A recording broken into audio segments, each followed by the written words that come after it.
Votre invitée aujourd'hui, Béatrice Rulle, Christina Gaggini, directrice romande d'Économie Suisse. Bonjour Christina Gaggini. Bonjour. Merci d'être sur Radio Lac. Le pays est menacé d'une vague de faillites énorme et pourrait connaître un taux de chômage comme jamais depuis la fin de la Deuxième Guerre mondiale. Ce ne sont pas mes mots, ce sont ceux de votre président Heinz Karrer. Alors on fait quoi, Christina Gaggini ? On prend une corde et on se pend tout de suite ? Ah, surtout pas, surtout pas. Notre tissu économique a déjà démontré à plusieurs reprises sa très forte résilience, donc sa capacité à traverser des crises très importantes. Cela dit, il est vrai que dans cette crise actuelle, nous assistons à un double choc, à savoir que d'une part, la consommation en Suisse est très très fortement réduite et reprend très lentement malheureusement, et d'autre part, évidemment, à l'étranger, c'est la même chose. Donc la demande pour nos produits et services d'exportation s'est fortement abaissée. Donc c'est une situation tout à fait exceptionnelle qu'il ne faut pas sous-estimer, mais évidemment, je n'appellerai pas du tout à la panique. Nous avons en Suisse les armes pour combattre cette crise.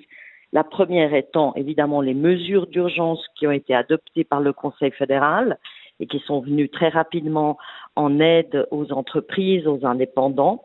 Et d'autre part, nous avons une autre arme fatale, si j'ose m'exprimer ainsi, c'est que notre pays se trouvait juste avant la crise dans une situation économique et financière, donc en termes aussi de dette, tout à fait favorable. Donc, j'en appelle surtout aujourd'hui à la prudence, mais aussi à la raison, notamment eu égard aux politiques, au Parlement fédéral en particulier. Il s'agit de rester sur la voie qui a toujours été la nôtre, à savoir celle d'une politique économique libérale, ouverte sur le monde, éviter tout protectionnisme ou tout interventionnisme exagéré de la part de l'État. Là, on sent clairement votre crainte. En même temps, on entend aussi du côté de la population ce besoin de, peut-être pas de protectionnisme, mais de protection de la population, parce qu'il y a effectivement, même si j'exagérais peut-être dans ma première question, mais beaucoup d'angoisse au vu de la situation. Alors, cette anxiété de fond, évidemment, elle est tout à fait compréhensible, puisque effectivement, les perspectives économiques pour l'année en cours ne sont pas réjouissantes. Ça, c'est, disons, presque un euphémisme. En revanche, a priori, nous devrions l'année prochaine déjà renouer avec une certaine croissance. Évidemment, présupposer qu'il n'y ait pas une deuxième vague de pandémie en Suisse ou à l'étranger majeure qui nécessiterait de nouveau de prendre des mesures assez drastiques. Dans certains pays, il est question de baisser les salaires, de mettre fin au 13e salaire pour ceux qui en ont un, pour aider les entreprises à passer ce cap éminemment difficile. Est-ce que c'est ce genre de mesure qu'il faudrait inciter, enfin, ou du moins vous êtes favorable en tout cas, en ce qui vous concerne, Christina Gaggini ? Non, absolument pas. Il faut surtout pas toucher les salaires. Il faut au contraire, comment dirais-je, dans la mesure du possible, maintenir tous les emplois. On a aussi cet instrument du chômage partiel qui est en cours, qui fonctionne depuis maintenant 2 mois. C'est ce type d'instrument sur lequel nous devons miser, préserver un maximum d'emplois et surtout pas toucher au salaire. Évidemment, les hausses salariales cette année, il ne faut pas se faire d'illusions, il n'y en aura pas. Sauf pour quelques sociétés encore dans le secteur médical qui auraient pu tirer leur épingle du jeu dans cette période très particulière. D'un mot, je vais me permettre cette question, mais est-ce que vous avez eu un ordre d'idée du nombre peut-être d'entreprises qui pourraient disparaître en Suisse à cause du Covid-19 ? Non, nous ne faisons pas ce type de prévision de Madame Soleil. Ce que nous savons, c'est que les vagues de faillite concerneront beaucoup l'hôtellerie et la restauration. L'hôtellerie, donc ils sont membres chez nous disent qu'il y a des restructurations majeures qui étaient déjà pendantes avant la crise et qui maintenant s'accéléreront.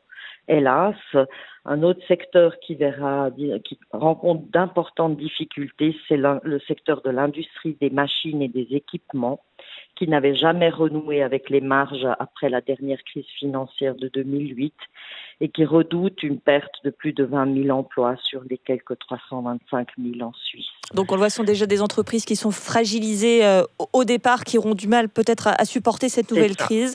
On le sait, on l'a beaucoup dit, que la santé a été privilégiée à l'économie dans cette crise du Covid-19. C'était une première. Mais quand on voit les conséquences annoncées, on ne peut s'empêcher de penser que c'est peut-être la dernière fois que l'économie ne prendra pas le pas. Alors, écoutez, nous, ce qu'on demande, c'est que s'il y a une deuxième vague importante, eh bien qu'on revoie totalement, et bien sûr auparavant, le plan de déconfinement. Il est hors de question de devoir refermer des pans entiers de l'économie au niveau national. C'était une erreur, ce semi-confinement ? Non. Absolument pas. Je dois dire que, comme l'a souvent rappelé le Conseil fédéral, nous étions face à une situation totalement inédite. Nous ne connaissions pas ce virus ni son évolution, sauf à voir ce qui se passait en Chine depuis la fin de l'année passée. Donc nous avons toujours soutenu ce semi-confinement, mais en même temps alerté les autorités sur la nécessité de déconfiner au plus vite, dès que la situation sanitaire le permettait, ce qui a été fait, parce que le meilleur moyen de relancer l'économie, eh bien, c'est tout simplement de réouvrir l'activité. Merci beaucoup Christina Gadjeni, directrice romande d'Économie Suisse. Et puis pour terminer tout de même sur une pointe optimiste, on va quand même le rappeler que la Suisse était très virtueuse avant la crise du Covid-19, avec un chômage parmi les plus faibles de pays de l'OCDE, un endettement contenu, autant de facteurs qui tout de même devraient permettre à notre pays de réussir à traverser cette crise du mieux possible. Merci à vous d'avoir été sur Radio Lac. Merci, au revoir.